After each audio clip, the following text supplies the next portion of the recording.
Sisters, C.S. Lewis once said that man's search for God is like the mouse's search for the cat.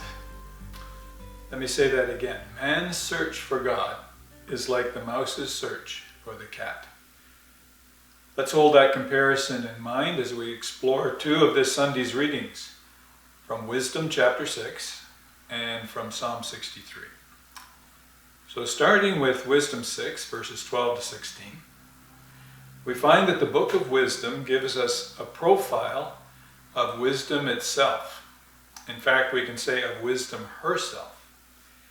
The ancient Greeks valued wisdom, like the Jewish people, and placed it at the head of their list of cardinal values, or cardinal virtues. So there was wisdom, and justice, and courage, and self-control. However, our Jewish author presents us with wisdom personified. She's depicted as a beautiful, noble woman. This way makes wisdom much more approachable and far less abstract and theoretical. The Lady Wisdom who emerges in today's reading is exceedingly attractive, and she is irresistibly desirable. She has an unfading radiance, like the glow of a bright light, especially where darkness reigns.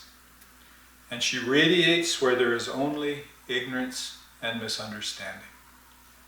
Even more interestingly, we discover that Lady Wisdom herself is doing the seeking. She seeks out those looking for wisdom.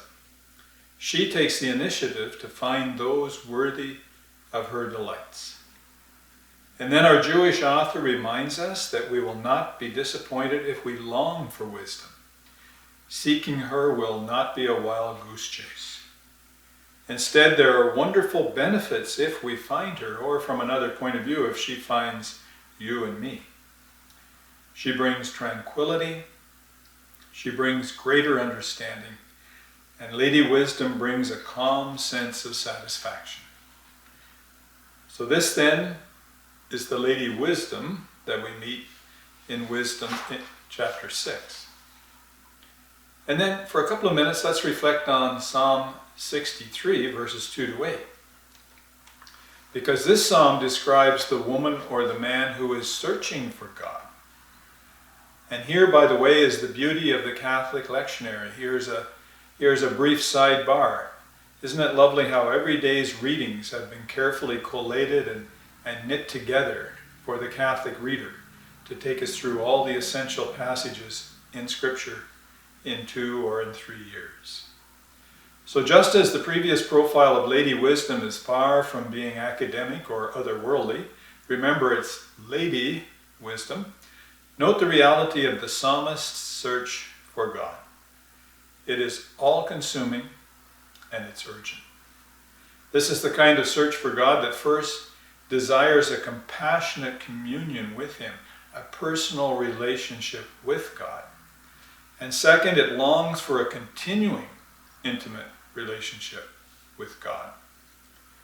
And here we see the mastery of this ancient poet or this ancient lyricist in his use of images for this Hebrew song.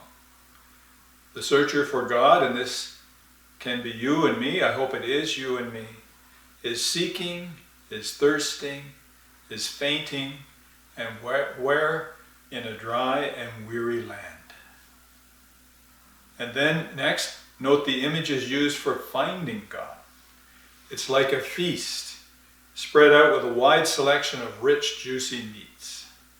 It's like comfort in the middle of the night. And this is when, as you've noticed, we're most vulnerable to the torments of our fears, our troubles, even of our own conscience. A rich feast, a wonderful comfort in the middle of the night. And lastly, look at the images used of how this worshiper turns to God. She or he is clinging to God. He or she is staying near God's right hand. That is, near the hand of strength of a mighty warrior, and near the hand of honor, as with a king. So as we draw together Wisdom 6 and Psalm 63, let's remember that those two readings together reflect, or if you will, confirm the words of C.S. Lewis. Man's search for God is like the mouse's search for the cat. Brothers and sisters, please let God find